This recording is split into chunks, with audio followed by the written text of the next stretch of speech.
It's official, or as official as Hollywood's funny accounting can be. Disney has lost money on Star Wars. A decade into its helming of one of the largest, most lucrative properties in the history of the world, and Disney has lost money. As each new property garners less and less attention, or less positive attention, we've all kind of assumed that things weren't going well financially, but we were never able to confirm the suspicions. Public enthusiasm for this project is at an all-time low, with only the most diehard shills able to muster anything approaching true, sincere excitement. This latest development comes from a Forbes article on a truly deep dive into Disney's financial reports. Based on the tax credit information provided to different governments, the UK in particular, to receive tax credits, Disney has earned $1.2 billion of profit on the 5 mainline Star Wars films they've released: The Force Awakens, The Last Jedi, Rise of Skywalker, Rogue One, and Solo, not counting marketing costs. That places Disney at a loss of $2.8 billion from the $4 billion spent to acquire Lucasfilm. Now, there's a lot not included in those numbers.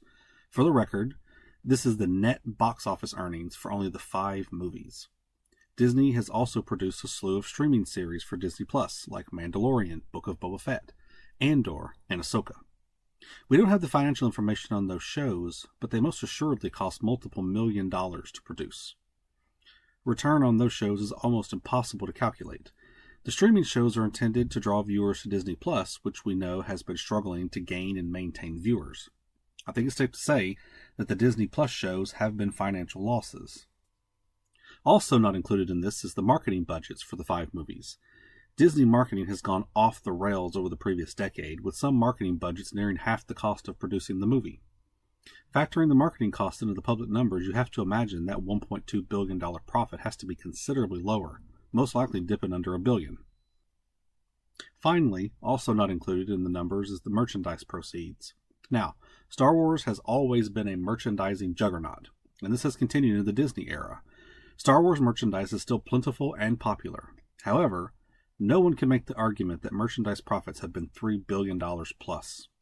Even given the most generous projections for merchandising profits, this is a property that has lost significant amounts of money. And none of this includes the cost of producing the Willow streaming show, which was so bad Disney secretly removed it from the platform, and Indiana Jones and the Dial of Destiny, which lost hundreds of millions of dollars. The final conclusion is simple and unavoidable. Disney wagered billions on the property and has failed.